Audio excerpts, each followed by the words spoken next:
واش الموالي معكم زياد فيديو جديد. هذا الفيديو ان شاء الله غادي نوريكم كيفاش نوجدوا الطيور ديالنا لموسم التزاوج. ومن الموالي موسم التزاوج فوقاش كيجي؟ الموسم ديال التزاوج كيبدا من شهر 10 لشهر 6، الماكسيموم ديالو شهر 6 كنحبسوه. من شهر 6 لشهر 10 شنو كنبقاو نعطيو للفريخات؟ كنحيدو لهم الاعشاش، كنخليوهم يرتاحوا مزيان، وكنبداو ديك الساعه نتهلاو فيهم في الاكل، الخضار الفواكه ديما، باش حيت داك الفتره هذيك كيدخلوا في غيار الريش اللي هو البداله، كيبداو يبدلوهما في الريش. حنايا كنتهلاو فيهم باش يخرجوا مزيانين من البداله بصحه جيده. كنتهلاو فيهم بالخضار، خيزو، الخوص، بزاف ديال الحوايج، وتدواش بزاف كيساعدهم على البداله، كيخرجوا منها دغيا. ومهم فاش كيجي شهر 10 كنبداو بالتجهيزات ديال موسم التزاوج، حيت من شهر 10 للفوق كنبداو الانتاج. وبالنسبه لهاد الكوبله هادي ديال نتوما بلاك الفيشر والذكر الزرق، حيدت لهم العش البارح، جيت نطلع العش هما راه بناوه وكلشي، ولكن فاش طليت عليه لقيت فيه واحد الحشرات، ما عرفتوش الفاش ولا شنو داكشي. المهم حيدت العش، غسلته وخليته كينشف. من بعد ما ينشف مزيان غادي نركبوا لهم، وغادي نوضع لهم الجريد انا براسي باش بلا ما يتعذبوا هما، حيت ديجا هما بناوه وفي الاخر عاود تحيدتو لهم رميتو. المهم الاخوان دابا يا غادي نوريكم الكوبله، راه هي خارجه في القفص حيت ما حيدت لها العش، باش تشوفوها مزيان ونوريكم كيفاش غادي نجهزوها. المهم موالي الكوبله ديالنا هي هذه، نتوما هي البلاك اللي فوق الوقافه، الذكر هو الزرق اللي لتحت.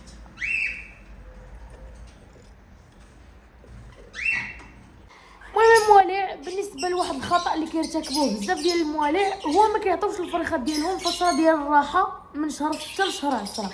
كيبغيو يخليو لهم العش، والفريخات كيبقاو ديك الساعه كينتجوا واخا هما في البداله، وكيتهلكوا الصحه ديالهم كتهلك بزاف، وبالتالي كيمرضوا او يقدروا لا قدر الله يموتوا.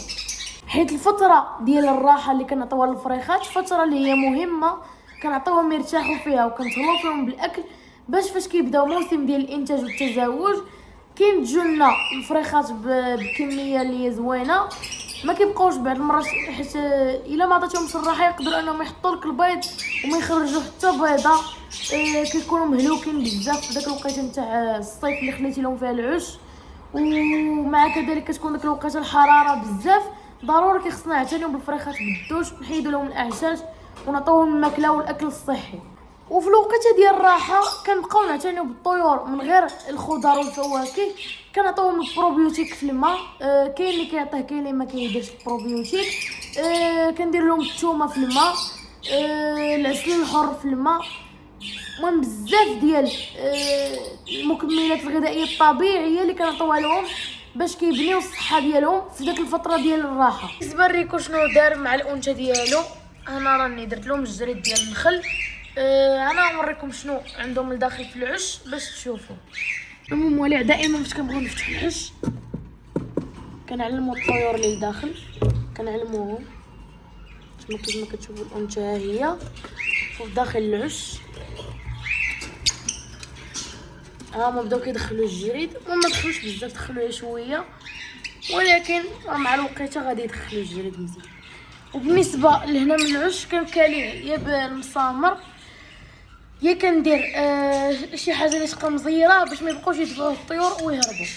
المهم موالي عندكم كيف ما كتشوفوا هما الفريخات راهم هادو بانين العش. هاد الكوبله هادي حتى هي بنات العش مزيان، ولكن ما كتبش حيدتو لا حيت لقيت فيه دوك الحشرات.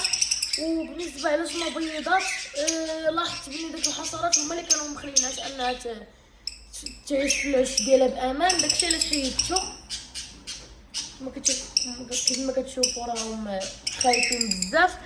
المهم الموالي دابا غنوريكم الفريخات كاملين. بالنسبه للفريخات ديال المستراح راه كاين فيهم اللي مبيضين، كاين اللي حاضن دابا في العش بحال هاد الانثى هادي راه حاضنه، هي وقيله كتبان لكم. ومهم بالنسبه لهنايا راه كاين كوبلات وكاين شنابر، كاين ممكن كلشي. كاين هنا دكوره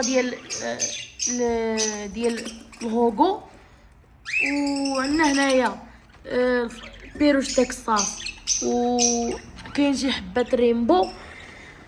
واحد الوليد صفار ها هو هذا الوليد هذا زويون ديال خويا امجد، راه عزيز عليه هذا الفريخ هذا. المهم بالنسبه لهاد النتيوه هذه اللي معلقه راها مزوجه مع هاد الذكر هذا الزرق. الذكر الهوغو هذا مزوج مع الانثى اللي مبيضه. التباقي والله ما عرفت شكون اللي مزوج. المهم تما هذوك غير طلقوا هما اللي ما مركزش معاهم، اما هادو راني عارفه. المهم بالنسبه للانثى راه هي اللي حاضنه. وبالنسبه للطيور الكوكتيل راهم مبيضين. ما بقيتش كنبغي نديرونجيهم، عندي هاد الفريخات حساسين بزاف، هي كنقرب لحداهم اولا كنبغي نشطب البلاصه ديال الفريخات كيخرجوا من العش ما كيبغيوش يحضنوا بالساعتين كاع. داكشي علاش ما بقيتش كنبغي نطلهم من العش حتى ان شاء الله فاش نكون ندير لكم فتح الاعشاش، وديك الساعه نصور لهم اعشاش كاملين. بالنسبه للطيور اللي مبيضين هادو راهم مبيضين، البيروش كاين اللي مبيضين. الكالوبسيت راه واقيلا مبيضين، الكوبله اللي يلاه زوجناها راه واقيلا بيضات. ومهم بالنسبه لهادو والله ما قلبت لهم العش دابا تقريبا واحد 3 السيمانات ما قلبت لهمش العش، ولكن راه الانثى هذه معمره، راها معمره. وهادو راه مازال راكم عارفين يلاه زوجناهم. وبالنسبه لهاد الكوبله راه كوبله 100% خدامه ان شاء الله، غير ركبوا لهم العش غادي ينتجوا لنا. بالنسبه لخل التفاح الموالي راني مازال ما قدمتوش للفريخات، ان شاء الله دابا نقدموا لهم الفريخات كاملين، نديروا لهم قطيره ديال خل التفاح في كل شرابه باش كيطهر لهم الجسم ديالهم من البكتيريا وبزاف د الحوايج. المهم بالنسبه لخل التفاح راه عنده بزاف الفوائد ديال التطويرات. الا لقيت لكم شي تصويره اللي نقدر لكم مكتوب فيها جميع الفوائد راه نخليها لكم في الفيديو. بالنسبه للناس اللي كيسولوني شنو كتعطي الفريخات كياكلوا، كنعطيهم البشنه والزريعه الكحله. بعض المرات كناخذ لهم الميلونج، كنوع لهم، كناخذ لهم بعض المرات الميلونج ديال البيروس او الميلونج الكالوبس اللي كنعطي الكالوبس الفيشر. كنعطيهم العظم السيبيا ديما كيكون عندهم في الاقفاص ديالهم. كنعطيهم عاوتاني الخضر خيزو ديما كنعطيه لهم خص بزاف. المهم بزاف ديال الحوايج اللي كيخليو الطويرات انهم يربيو المناعه ديالهم، خصوصا في الفتره ديال الصيف اللي كتقهرهم. كنتهلا فيهم بالخضر كننتعشوا بها.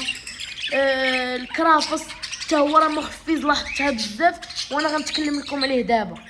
بالنسبه كما قلت لكم الكرافس واحد المحفز اللي واعر، جربته للطيور ديالي وصدق مزيان. الكرافس اللي هو غير داك الورق اللي كنديروه كيطيبوا به الحريره وقيله. داك الكرافس واعر بزاف الاخوان، جربتو للطيور ديالي. كتقدموا لهم بحال الخص، كتغسلوا كتقدموا لهم. انا بالنسبه ليا لاحظتو داير بحال المحفز الصراحه، كنقدموا للطيور داير بحال كتقدم لهم الفيرتيفيت اولا كتقدم لهم الزنجبيل، نفس المفعول كيعطي لهم كرافس. بالنسبه للناس اللي باغيين يعطيوه للفريخات غتمشيو للخضار تقولوا عطيكم ربطه ديال الكرافس راه قلب شي 2 دراهم.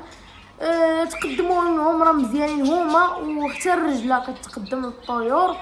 القزبر والمعدنوس ما كنقدمهمش حيت بزاف ديال الموالع قالوا لي بلي راه مسمومين كيعطيوهم الفريخات كيمرضوهم. وبالنسبه لبزاف ديال الموالع كيطيحوا في واحد الخطا اللي هو كيكون عندهم شي حبق اولا شي غرس في السطح، كينوض لهم واحد الربيع كيمشيو كيقدموه للطيور ديالهم. بالنسبه لذاك الربيع الاخوان راه مسموم. مؤخرا واحد الصديق راه هو كان جا عندي بالنسبه للطائر ديالو راه تسمم له بسبب ديال داك الربيع وما كتبش ما عاش. قلت له يحاول انه يطهر المعده ديالو بخل التفاح باش يعاونو يدير له خل التفاح في الشرابه. المهم بالنسبه للفريخات اللي كتشوفوا عندهم فيهم اسهال ولا بزاف د الحوايج راه كل مرض وباش كيتعالج. بالنسبه للطيور اللي مرض راه كتعرفوهم غير اللون ديال البزق ديالهم، كل لون واش لاش كيعني الا مرض عند الطيور.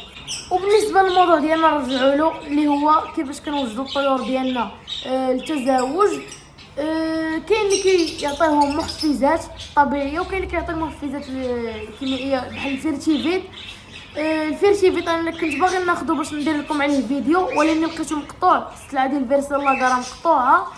ان شاء الله فاش غادي يدخل لهنا عند اصحاب المحلات الطيور غادي نمشي ناخذ شي واحد باش ندير لكم عليه فيديو صح مفصل وغادي نقدموه للطيور ديالنا. بالنسبه ليا هذاك راه محفز زوين، ولكن الا كنتي تخدم بالطبيعي احسن، حيت الا بقيتي كتعطيهم الفيرتيفيت بزاف غادي تخرج عليهم ويقدروا فهمتي ما يطولوش معاك بزاف. وبالنسبه لاي محفز كيف ما كان الفيرتيفيت او اي حاجه، حلبه المستنبته، خل التفاح براسو، من غير المحفزات كاين الحوايج اللي ما كنقدروش نقدموهم للطيور ديالنا ديما، كتعطوهم مره في السيمانه بحال بالفيرتيفيت مره في السيمانه. الا كان عندكم الزنجبيل كنتي باغي تقدم الزنجبيل مره في السيمانه، الخضر مره ولا جوج في السيمانه باش ما يديرناش للطيور ديالنا الاسهال.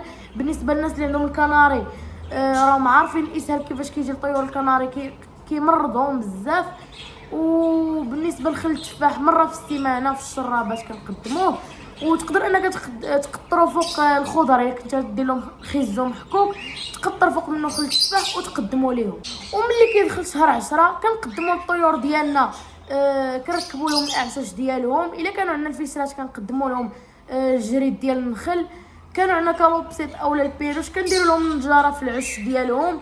وهذا ما كان المواليع. هنا نكون وصلنا لنهايه ديال الفيديو. الا عجبكم الفيديو ما تنسوش معكم واحد اللايك، تشتركوا في القناه، تكتبوا كومونتير زوين. بيس، تهلاو، نتلاقاو في الفيديو الجاي.